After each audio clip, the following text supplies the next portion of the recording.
देखिए, ये जीत जैसे हमारे नेता चौधरी भूपेंद्र सिंह हुड्डा ने कहा था कि अब की बार हरियाणा प्रदेश में इंडिया गठबंधन के उम्मीदवारों का चुनाव जनता लड़ रही है और ये जनता की जीत है।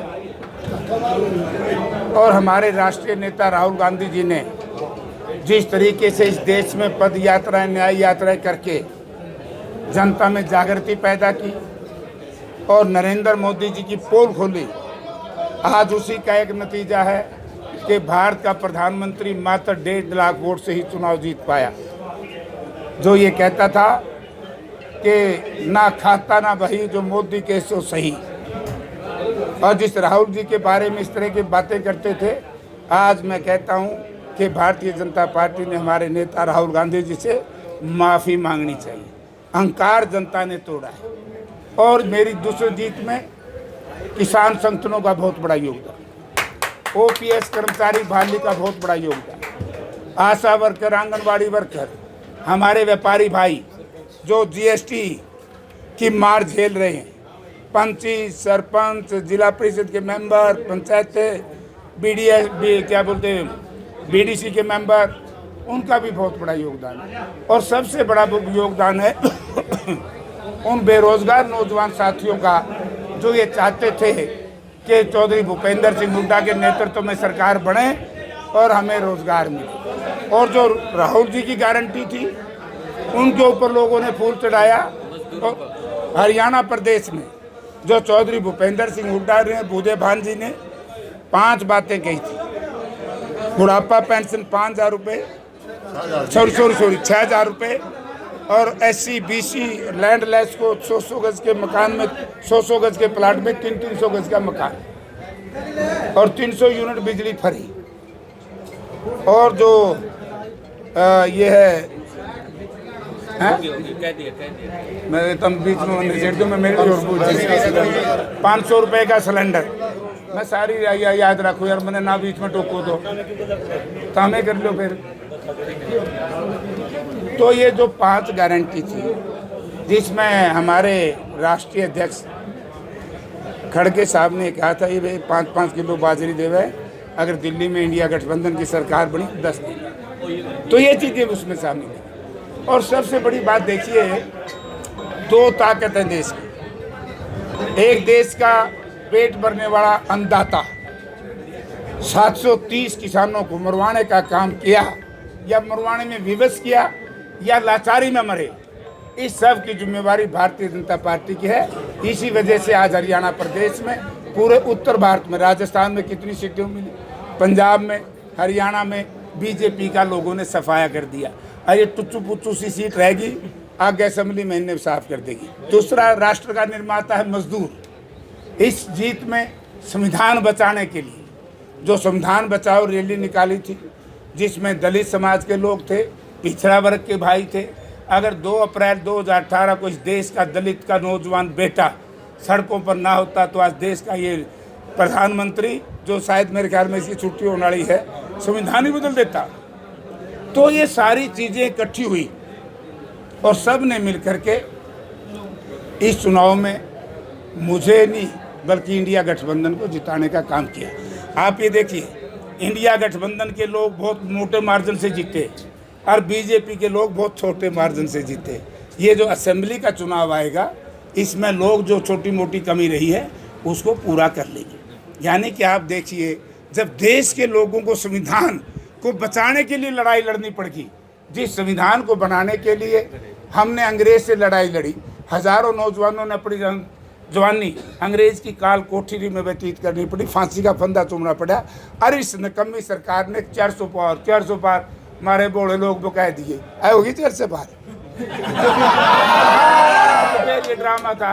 मैं कहूँगा क्या वो काहे ना लागियो, बोले रणजीत का आ गया बांडा के, बोले पीछे आ गया ताड़ी पीछे, सारा सामा इकट्ठे लपेट दिया।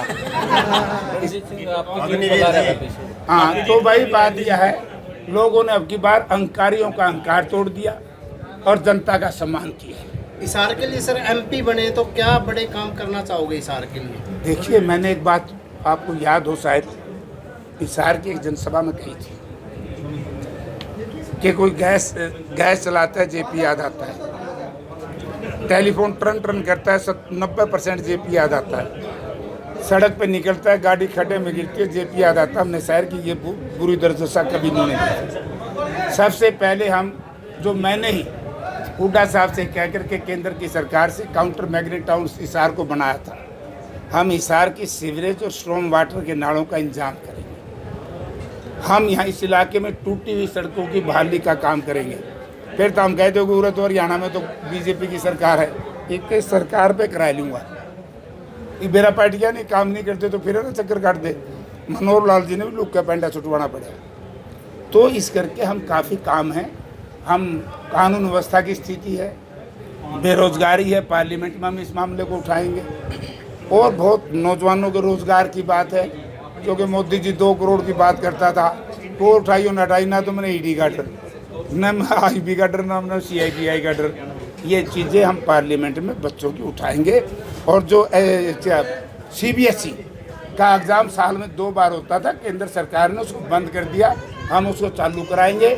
और जो अग्निवीर योजना है जो बंद कर दी, हम इसको चालू करवाने के लिए केंद्र की सरकार से हमारी बनेगी तो हम बंद ही कर देंगे, और दूसरों की बनी तो हम उसको लड़ाई लड़ेंगे। OPS की बात है, क्योंकि OPS सेंटर का डिपार्टमेंट है, इसके लिए भी हम लड़ाई लड़ेंगे। काफ़ी चीज़ें हैं, लेकिन मैं एक बार अंत में फिर कह देता हूँ कि जिन साथियों ने मुझे कांग्रेस पार्टी को जितवाने का काम किया, मैं आपके माध्यम से तहे दिल से उनका स्वागत करता हूँ।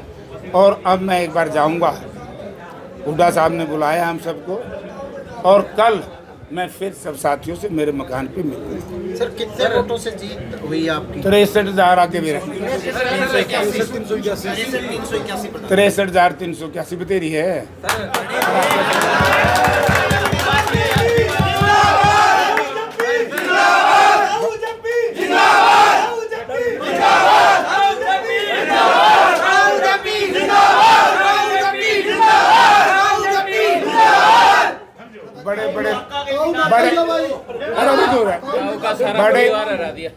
बड़े लोग रात को हरा के सोए थे।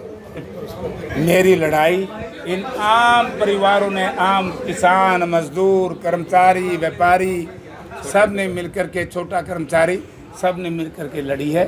और इस लड़ाई में जो लड़ी है, मैं 5 वर्ष तक मेरे खिलाफ जो बात करते नहीं बोला जेपी टोया नहीं पाओगे, उन्हें बता दूँ हमारे माध्यम से कि सेक्टर 5 में मेरा 349 नंबर मकान है। वो साथी भी आएंगे तो हम उनको भी चाय पिलाएंगे, उनका भी मान और सम्मान करेंगे जिनने हमारे खिलाफ काम किया है। आपका बहुत बहुत अब की बार आपने आदमपुर के अंदर भी अच्छी जीत हासिल की, इसको लेकर क्या कहेंगे? आदमपुर की जनता का धन्यवाद करता हूँ, अच्छा काम किया आदमपुर के लोगों ने। कुलदीप बिश्नोई का गढ़ मानना चाह रहा था वो को कुलदीप चुनाव लड़ा था कि लड़ाई तो रणजीत के साथ, रणजीत के साथ और इनके कुटुंब के साथ थी भाई। मेरी लड़ाई तो चौटाला फैमिली के खिलाफ थी, उनसे भी नहीं पार्टियों से थी, व्यक्तिगत कोई लड़ाई नहीं होती कभी। और तुम में फंस के काम में खा सबसे बड़ी लीड का नानून का भी जिक्र किया है। चलो टापो टाप नानून टाप टाप